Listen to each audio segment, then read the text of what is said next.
दोस्तों नमस्कार, मैं आनंद केवट एक बार फिर से आपका अपने इस YouTube चैनल में स्वागत करता हूं।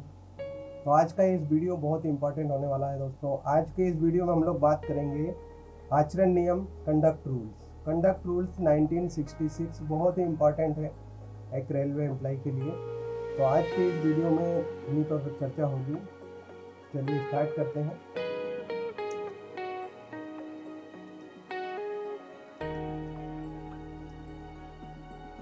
रेलवे सर्विस कंडक्ट रूल 1966 ये 1966 में बना था। इस नियम में एक एम्प्लॉय को किस तरह अपने पद पर रहते हुए किस तरह अपना व्यवहार करना चाहिए, क्या उसके लिए लायबिलिटीज है, क्या उसकी जिम्मेदारी बनती है, उन सब के बारे में ड्यूटी और उसके उत्तरदायित्व को समझाया गया है। तो इसमें दोस्तों टोटल 26 रूल्स हैं। इसमें 26 रूल्स हैं इसके। तो हम सभी रूल्स के बारे में थोड़ा एक एक करके चर्चा करेंगे। तो इसमें पहला वाला रूल है, रूल नंबर 1 जो है, उसमें इसका नाम दिया गया है कि इस रूल को क्या बोलेंगे। तो रेलवे सर्विस कंडक्ट रूल 1966 बोला गया है इसमें, मतलब उसका संक्षिप्त नाम दिया गया है इस रूल में। रूल नंबर 2 में है डेफिनेशंस। डेफिनेशंस मीन्स जो भी उसमें कुछ ऐसे वर्ड्स आएंगे जिनका कि क्या मीनिंग रहेगा, क्या डेफिनेशन रहेगा, तो उसके बारे में दिया गया है। तो जैसे कि गवर्नमेंट, अब गवर्नमेंट किसको बोला जाएगा, तो गवर्नमेंट के लिए उसमें डेफिनेशन दिए हुए कि gazetted officer in railway board president, other gazetted officer railway board, non gazetted staff in railway board the secretary railway board, non gazetted staff in office directly under control of railway board HOD जितने भी हैं, non gazetted staff इन zonal railway GMs। तो ये सब इनको जो है as a government treat किया जाएगा, उसको परिभाषित किया जाएगा। नंबर 2 में दिया गया है दोस्तों कि जो रेलवे सर्वेंट है, रेलवे सर्वेंट की क्या डेफिनेशन है, रेलवे सर्वेंट किसको बोलेंगे, उसके बारे में उसको डिफाइन किया गया नंबर 2 में। फिर उसके बाद में members of family, family members किस किस को माना जाएगा, किस किस को ट्रीट किया जाएगा। तो फैमिली मेंबर में रहेंगे दोस्तों स्पाउस, सबसे पहले स्पाउस रहेंगे, उसके बाद डिपेंडेंट चाइल्ड या चिल्ड्रन, या फिर स्टेप चाइल्ड या स्टेप मतलब ये सौतेले बच्चे या बच्चे। Any other dependent person related to railway employ, blood relation और बाय मैरिज, या तो ब्लड रिलेशन से हो या फिर शादी से। ब्लड रिलेशन से मतलब जो एक ही पेरेंट से रहे हैं, और दूसरा बाय मैरिज मतलब जो दूसरा पर्सन इन्वॉल्व होता है अपनी फैमिली में, उसको बाय मैरिज। दोस्तों रूल नंबर 3 में दिया हुआ है every railway servant shall at all time. ये यहाँ से रूल नंबर 3 जो है सबसे इम्पॉर्टेंट होता है, और यहाँ से इसके मेन जो रूल्स वो चालू होते हैं। तो रूल नंबर 3 का फर्स्ट जो दिया है दोस्तों, इसको बहुत ही इम्पॉर्टेंट है, और ज़्यादातर जो भी कंडक्ट रूल का मतलब जो चार्जेस लगते हैं ज़्यादातर इन्हीं पे से लगते हैं। तो पहला है दोस्तों इसमें integrity. The railway employ shall always maintain absolute integrity, मतलब पूरी तरह वो सत्यनिष्ठ रहेगा, किसी प्रकार की धोखाधड़ी में इन्वॉल्व नहीं रहेगा, किसी प्रकार की चीटिंग वगैरह नहीं करेगा। तो ये होता है एब्सोल्यूट इंटीग्रिटी। कुछ भी केसेज होता है तो ये केस ज़्यादातर जगह इम्प्लीमेंट करके और जो है उसको चार्जशीट वगैरह दिया जाता है। और maintain devotion to duty, duty के प्रति आपको डिवोशन रखना है, कर्तव्यनिष्ठ रहना है, अपनी ड्यूटी जो भी है उसको पूरी तरह का अच्छे से पालन करना है।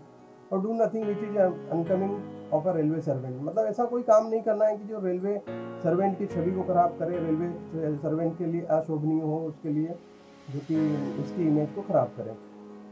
और इसी का पार्ट 2 है दोस्तों, इसी का रूल नंबर 3 का 2, इसमें दिया है कि एवरी रेलवे एम्प्लॉय R/ मतलब railway employ holding supervisory post, जो कि ये सुपरवाइजरी पोस्ट रख रहा है, उसकी भी ये जवाबदारी बनेगी कि वो वहाँ पर इंश्योर करे कि जो इंटीग्रिटी है वो बराबर रहे उसमें। और एवरी रेलवे सर्वेंट इन उसकी इंटीग्रिटी ये रहेगी, ये करेगा वो कि वो चीज़ का ध्यान रखेगा कि उसको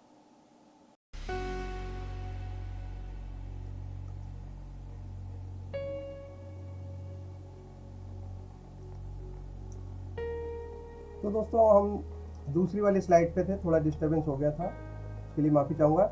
every railway employ holding supervisory post, जो सुपरवाइज़र है उस डिपार्टमेंट में, उनकी ये जवाबदारी रहेगी, वो इंश्योर करेंगे कि इंटीग्रिटी और devotion to the duty of all railway servant, जो भी उसके अंडर में रेलवे सर्वेंट काम करते हैं, वो सब उस समय टाइम बीइंग के लिए जो उनके कंट्रोल में है वो अपनी इंटीग्रिटी और डिवोशन टू ड्यूटी पूरी करते हैं कि नहीं। मतलब ये कि अगर सुपरवाइजर हैं तो आपको जितने भी आपके अंडर में एम्प्लॉय काम कर रहे हैं उन सब की इंटीग्रिटी और उनका डिवोशन ड्यूटी के देखने के लिए आपकी जवाबदारी है, आप उसके लिए एलिजिबल माने जाएंगे। अगर कोई भी अपनी इंटीग्रिटी पर डाउटफुल लगती है तो उसमें आप भी इन्वॉल्व रहेंगे कि आपने क्या देखा।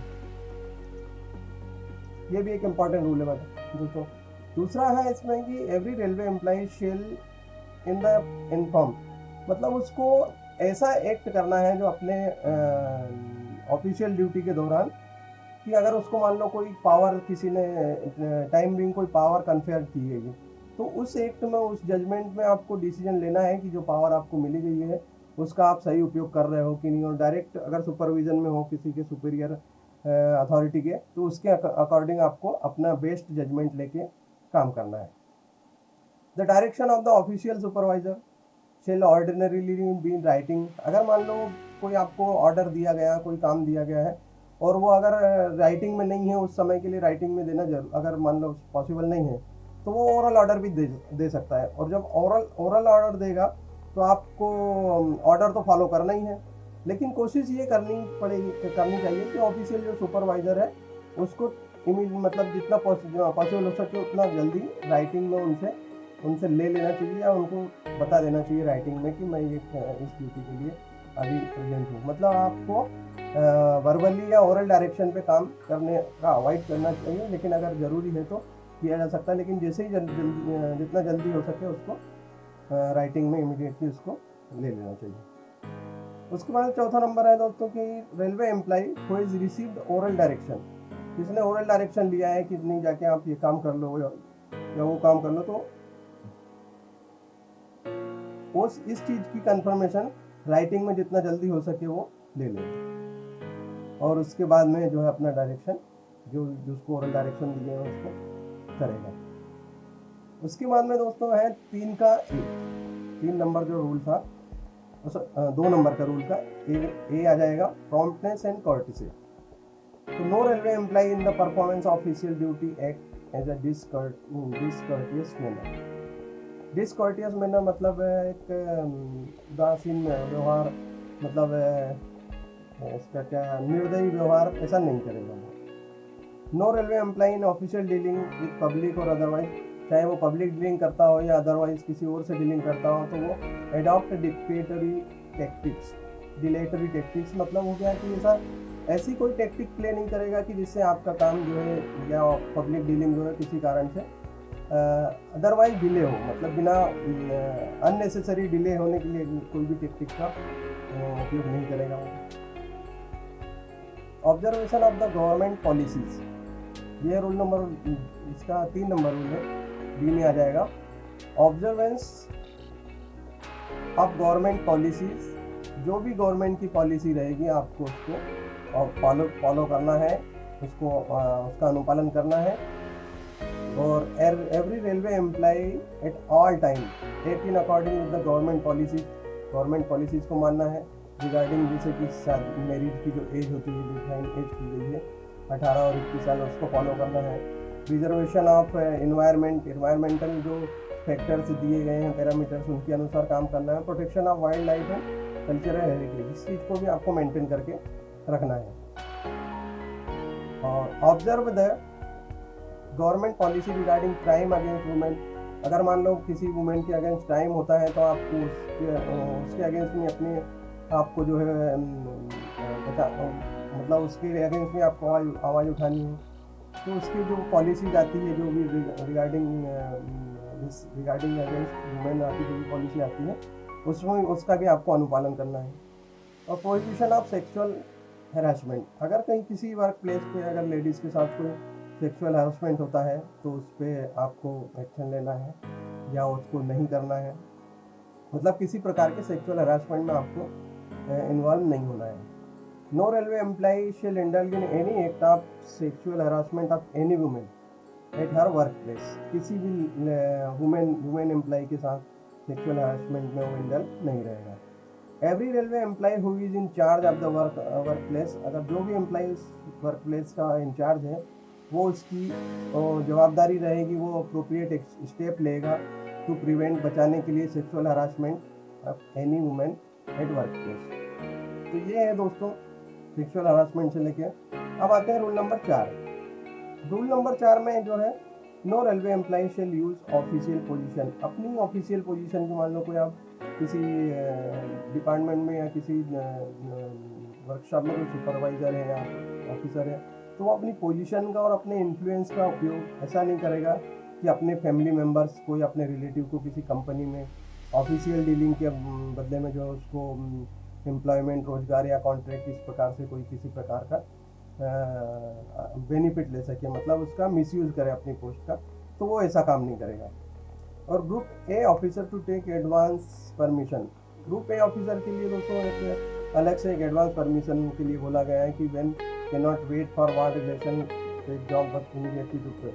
अगर मान लो किसी ग्रुप ए एम्प्लॉय का कोई ऑफिसर का कोई बच्चा है, अगर वो किसी कंपनी में जॉब के लिए अगर अप्लाई करता है और उसकी जॉब मान लो फिक्स हो जाती है, तो उस कंडीशन में वो अपने बच्चे को जॉब से तो मतलब मना नहीं कर सकता कि नहीं करे, लेकिन अगर वो जो जॉब ऑब्जर्व कर लेगा उसके बाद में उसकी ड्यूटी रहेगी तो इमीडिएट वो जो है उसको रिपोर्ट करे अपने डिपार्टमेंट को और उससे परमिशन ले कि मैं मेरा जो है जो भी उनका बच्चा है या जो भी रिलेटिव हो उस कंपनी में ऐसी इस पोस्ट के लिए मतलब एलिजिबल है और वो वहाँ पर कर रहा है, तो उसके लिए परमिशन देगा। All other railway employee to intimate government about acceptance of job ward companies having official. और दूसरे जो ऑफिसर से मतलब ऑफिसर को छोड़ के दूसरे जो एम्प्लॉय हैं, अगर वो किसी प्रकार की ऑफिशियल डीलिंग करते हैं उस कंपनी के साथ में या उस कंपनी के साथ में अगर ऑफिशियल डीलिंग करते हैं, तो अगर वहाँ पर उसका एम्प्लॉय का कोई रिलेटिव अगर जॉब करता है तो वो उसके एक्सेप्टेंस देगा डिपार्टमेंट को।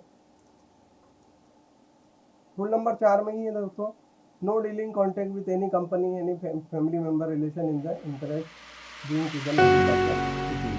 बिना अपने सुपीरियर को बताए हुए ये प्रकार की जो है डीलिंग और contact. Taking part in politics and election. तो दोस्तों रूल नंबर 5 में दिया हुआ है कि पॉलिटिक्स और इलेक्शन में आपका मतलब क्या ड्यूटी है। तो सबसे पहले फर्स्ट पॉइंट में कैन नॉट टेक पार्ट। फिर कोई भी एम्प्लॉय गवर्नमेंट एम्प्लॉय वो can not take part in politics और इलेक्शन में नहीं ले सकता है। टू प्रिवेंट फैमिली मेंबर, और अगर मान लो किसी प्रकार से अगर मान लो उसका फैमिली मेंबर किसी कंपनी के साथ या किसी इसके साथ किसी पार्टी के साथ में अगर इन्वॉल्व है, कोई पार्टी जो पॉलिटिकल पार्टी उनके साथ में, और उसके कारण डायरेक्टली या indirectly subversive of government as law. अगर मान लो किसी प्रकार से गवर्नमेंट की छवि को कोई नुकसान पहुंचता है, कोई नुकसान पहुंचता है बाय लॉ एस्टेब्लिश, तो railway employee is not in a position. और अगर रेलवे एम्प्लॉय तो उस चीज़ को मतलब मना नहीं कर सकता है उस फैमिली मेंबर को कि नहीं वो ऐसा नहीं करे, तो उस कंडीशन में क्या रहेगा कि उसकी जवाबदारी बनेगी कि वो गवर्नमेंट को बता दे कि भाई मैं फला मेरा रिलेटिव है और वो पॉलिटिक पार्टी से जुड़ा हुआ है और मैं उसमें कुछ अपना मेरा कोई उसमें इन्वॉल्वमेंट नहीं है, मैं उससे दूर हूँ, मेरा उसमें कोई रोल नहीं है। इस टाइप से उसको इंटीमेशन देना पड़ेगा गवर्नमेंट को, जो भी उसका डिपार्टमेंट उसको बताना पड़ेगा। इसका 3 नंबर है, government decision about the political party is final. Government का जो डिसीजन रहेगा पॉलिटिकल पार्टी वही final. Government servant can not canvas for any political party. कोई भी गवर्नमेंट एम्प्लॉय किसी भी प्रकार से किसी पार्टी के लिए कैनवास करना मतलब वोट मांगना, इसका किसी पार्टी के लिए वोट नहीं मांगना, बहुत इंपॉर्टेंट है। रूल नंबर 6 देखेंगे दोस्तों, joining of associations and unions by railway servant is not to join any association. The objective of which is to decide the interest of sovereignty and integrity of India or public order or morality।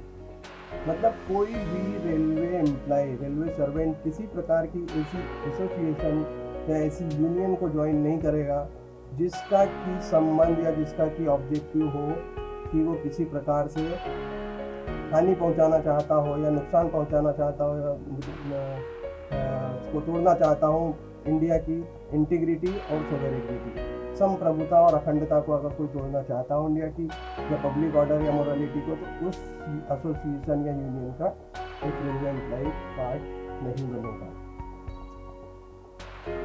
अब दोस्तों rule number 7 है। Rule number 7 में दिया हुआ है not to participate in any demonstration. Demonstration मतलब जो धरने वगैरह होते हैं उनमें किसी प्रकार का वो पार्टिसिपेशन नहीं करेगा।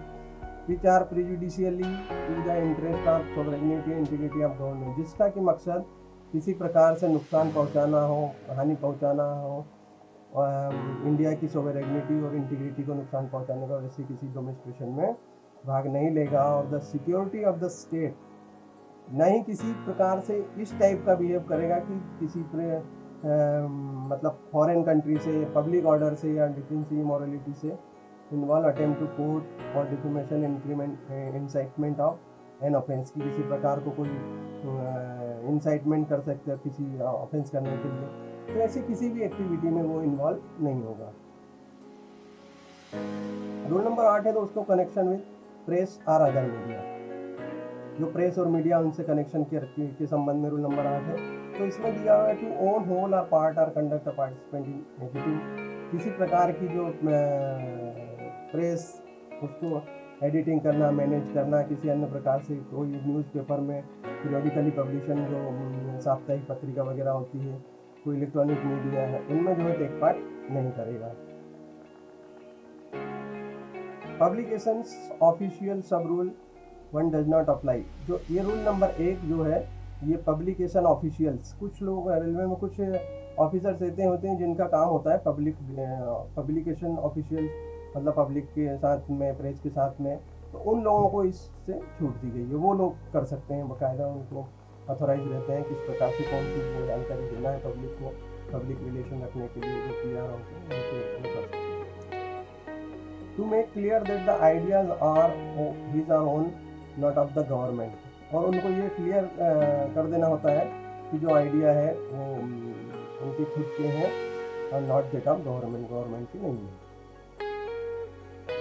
और criticism of government, no criticism in press. कोई भी एक गवर्नमेंट एम्प्लॉई अपनी ही गवर्नमेंट के बारे में क्रिटिसिज्म नहीं कर सकता है, प्रेस में, TV, रेडियो या किसी भी मीडिया में गवर्नमेंट की पॉलिसीज़ का क्रिटिसिज्म नहीं कर सकता है।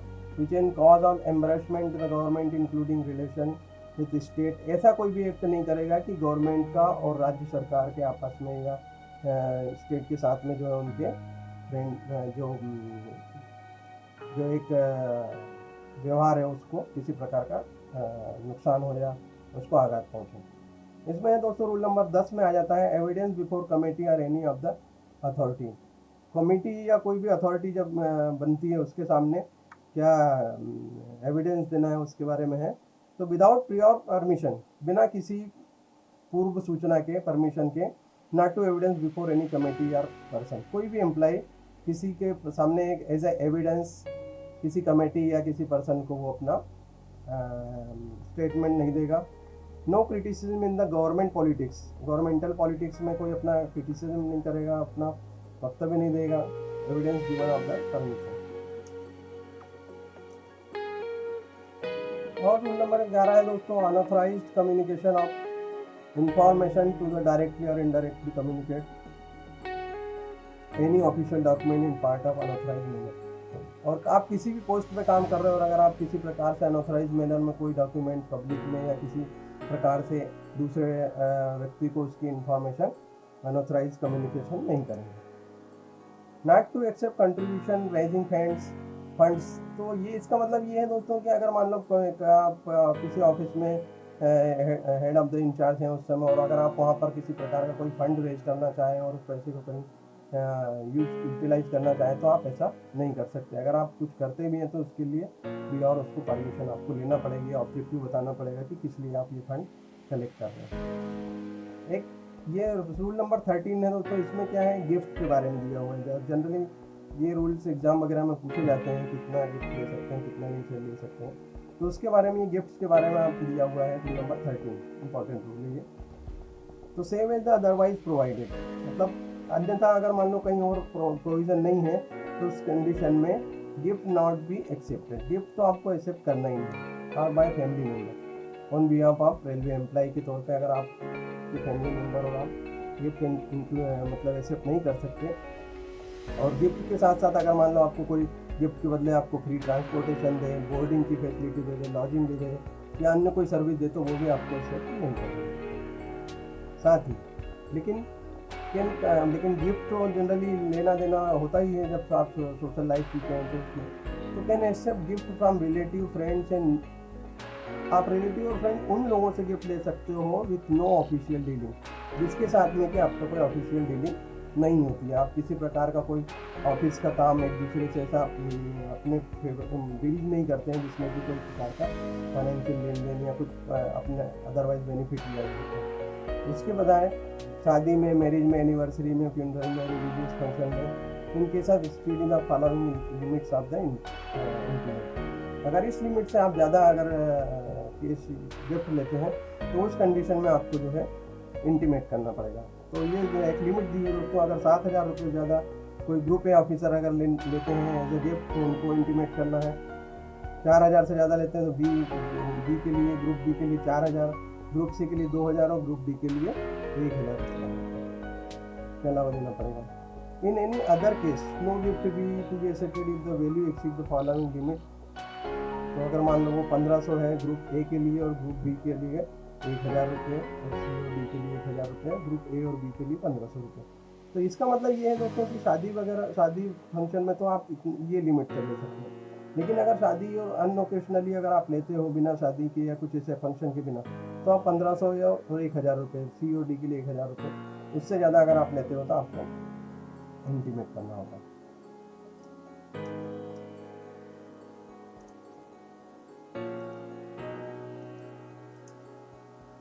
रूल नंबर 14 आ गया दोस्तों, public demonstration in our honours of railway servant. आप एज अ रेलवे सर्वेंट आप पब्लिक में कहीं भी आप अपना सम्मान वो नहीं ले सकते हो कि मैं रेलवे एम्प्लॉय करके मुझे सम्मान नहीं ले सकते। प्राइवेट ट्रेड और एम्प्लॉयमेंट नहीं कर सकते हैं।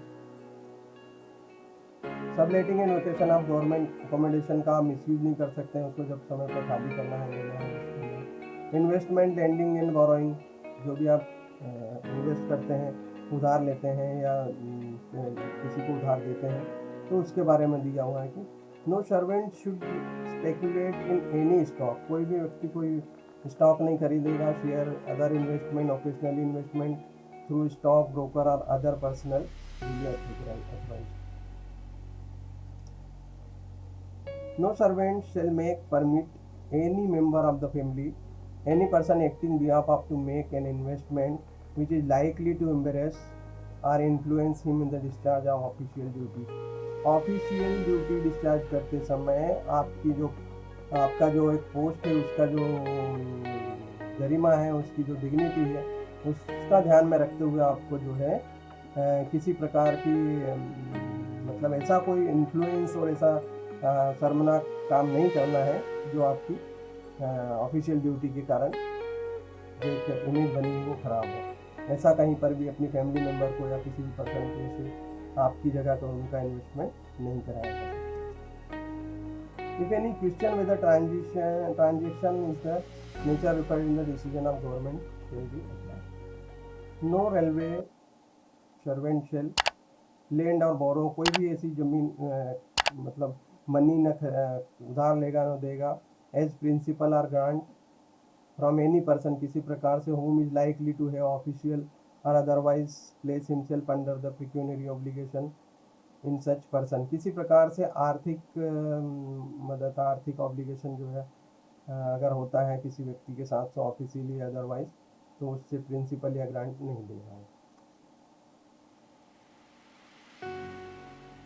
इसका बी है दोस्तों, lend any money in a person interest in manner where the return money is kind of, अगर किसी प्रकार का जैसे आपने किसी उधार दिया और वहाँ से आपको कुछ अलग चीज, कुछ और चीज़ों से जैसे इंटरेस्ट या फिर एनी काइंड ऑफ चार्ज या पेड मिलता है, except his relative person friend purely temporary, अगर कोई लोन देते हैं स्मॉल इन्वेस्टमेंट को अगर कुछ करते हैं तो उसको फ्री ऑफ इंटरेस्ट होना चाहिए, और वो मतलब उससे आप इंटरेस्ट ले नहीं सकते, उसको बिना इंटरेस्ट के आप किसी से इन्वेस्ट करने के लिए पैसा। इंसॉल्वेंसी इन हैबिचुअल इंडेप्टनेस, इंसॉल्वेंसी दिवालियापन और एक उधार, हमेशा उधारी रहने की, एक हैबिचुअल इंडेप्टमेंट मतलब हमेशा कर्ज में रहने की जो आदत होती है उस कंडीशन में नहीं होना है। मूवेबल, इमूवेबल, वैल्यूएबल प्रॉपर्टी के बारे में दिया दोस्तों rule number 18। Every servant shall his first appointment, जब भी अपना वो फर्स्ट अपॉइंटमेंट लेगा उस समय उसकी सर्विस के समय जब ज्वाइन करेगा उस समय वो अपना सबमिट रिटर्न हुई एसेट्स और लाइबिलिटी, उसकी जो भी एसेट्स और लाइबिलिटी है उसको एक प्रिस्क्राइब पर्टिकुलर फॉर्म में गवर्नमेंट गिविंग पर्टिकुलर रिगार्डिंग इसके बारे में पूरी जानकारी देगा कि उसका जो है एसेट्स और लाइबिलिटी उसके क्या क्या है उस समय। The immovable property inherited by him, property inherited मतलब जो उसको पैतृक एंसेस्ट्रल जो उसका वेल्थ है, एंसेस्ट्रल जो अमाउंट जो भी है उसके पास में प्रॉपर्टी है उसके बारे में ये रूल देते हैं immovable. Only require him held by lease, किसी प्रकार से मॉर्गेज किया है, लीज लिया है अपने नाम पे हो या फैमिली मेम्बर के नाम पे, उसकी फैमिली मेम्बर के नाम पे, तो उसके बारे में आपको सूचना रेलवे को देनी चाहिए। The share, debentures and case including bank deposit inherited by him, जो भी कुछ बैंक डिपॉजिट और उसका जो एंसेस्ट्रल या इनहेरिटेड जो भी है उसके पास में वो सारी चीज़ों के बारे में उसको बताना पड़ेगा, देना पड़ेगा ज्वाइन करते हैं। Other movable property inherited by him similarly own acquire held by him and डेब्ट and liabilities incurred by him directly और इनडायरेक्टली, जो भी उसकी लायबिलिटी है, जो भी चार्जेस वगैरह है उस चीज़ों के बारे में बताएगा वो। No railway servant shall except with the previous knowledge, बिना पूर्व सूचना के, बिना मतलब गवर्नमेंट को बताए एक्वायर और डिस्पोज ऑफ एनी मूवेबल, कोई भी मूवेबल प्रॉपर्टी को डिस्पोज नहीं करेगा, परचेज भी नहीं करेगा, डिस्पोज ऑफ भी नहीं करेगा, एक्वायर भी नहीं करेगा। By lease, mortgage, purchase, sale, gift, otherwise इधर in his hand name and name of his member of his family, किसी प्रकार उसके नाम पे या किसी फैमिली मेंबर के नाम पे ना mortgage, lease, purchase, sale, gift आदि नहीं करेगा। और इसी में दोस्तों 3 नंबर पे है कि ग्रुप ए और बी ऑफिसर का अमाउंट 120,000 रुपये अगर मान लो 20,000 ग्रुप सी के लिए अगर होता है और ग्रुप डी के लिए ये अमाउंट है 15,000 रुपये, तो प्रीवियस सेंक्शन लेना पड़ेगा गवर्नमेंट से। प्रीवियस सेंक्शन मतलब पहले बताना पड़ेगा कि ये ट्रांजिशन कर रहा है with the person having official dealing, अगर उसकी ऑफिशियल डीलिंग उस पर्सन से हो रही है तो उसको बताना पड़ेगा कि अगर 20,000 से ज़्यादा का उसके साथ में कोई डील होती है तो उस चीज़ की इंफॉर्मेशन देनी पड़ेगी। ग्रुप सी और डी अगर है तो उसको 15,000 रुपये से है। 18 का ए दिया है दोस्तों, restriction in relation in acquisition disposal of immovable property outside India, अगर आप इंडिया के बाहर कोई भी प्रॉपर्टी इमूवेबल प्रॉपर्टी अगर आप लेने एक्विजिशन करते हो या डिस्पोजल करते हो तो उसको रिस्ट्रिक्शन दिया गया, मना किया गया, निषेध किया गया, वो कोई भी एम्प्लॉय नहीं ले सकता। Vindication of act and character of railway servant, canvassing of non official and non other influence, canvassing कोई वोट मांगना नॉन ऑफिशियल अदर इन्फ्लुएंस करना, रिस्ट्रिक्शन रिगार्डिंग मैरिज की जो रिस्ट्रिक्शन दिए गए हैं उनको फॉलो करना, consumption of intoxicated drink and drugs, intoxicating मतलब जिससे कि आप नशीली जो ड्रिंक है और ड्रग्स है उनका कंजप्शन नहीं करना है। लेकिन कहीं कुछ कंडीशन में जहाँ किया जाता है उसके अलग रूल्स दिए हुए किस कंडीशन में कर सकते हो। Interpretation power is reserve to the president, मतलब अगर किसी नियम की कोई रूल का अगर मान लो उसका इंटरप्रिटेशन करना, उसकी व्याख्या करनी है तो this the power is reserve to the president, वो प्रेसिडेंट को पावर दिया है, वही उसकी व्याख्या कर सकते हैं। डेलीगेशन ऑफ पावर्स दिया है रूल नंबर 24 में, तो उसमें दिया है दोस्तों can be done by government of any officer, कोई भी गवर्नमेंट का ऑफिसर या अथॉरिटी स्पेसिफाइड इन ऑर्डर, जो ऑर्डर में दिए गए हैं उनके अनुसार से।